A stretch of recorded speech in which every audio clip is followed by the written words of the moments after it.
What is this? That's the reason you get to stay with Imelda. Happy birthday!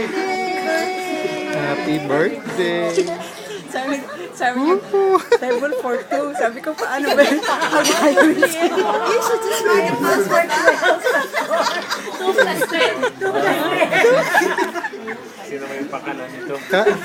Kala ko wala tayong Bible study. Wala naman sila, diba? Sabi ko, Basta na, pinagpalit mo yung Friday group para sa date ni Ate. gulay ka. Dito kami lahat. Gulay ka.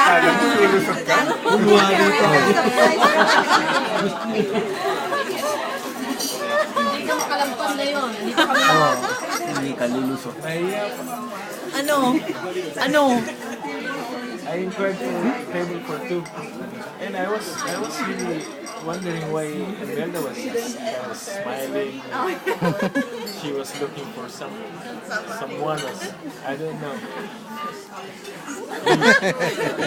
Happy birthday! Forgive.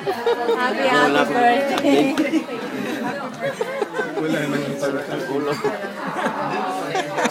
Okay ba yung text ko? Ano ba yan?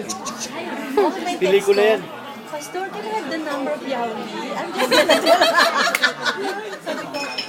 I have the number of Yauli? I have to tell her about Mika, kindergarten. Because Nasisilaw Ate si Imelda Mika. cannot contact you. I don't know your number. Okay.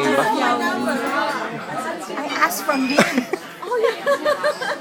I said, can I have the number of Yauli? I have to tell something about Mika. Yun, ang ano.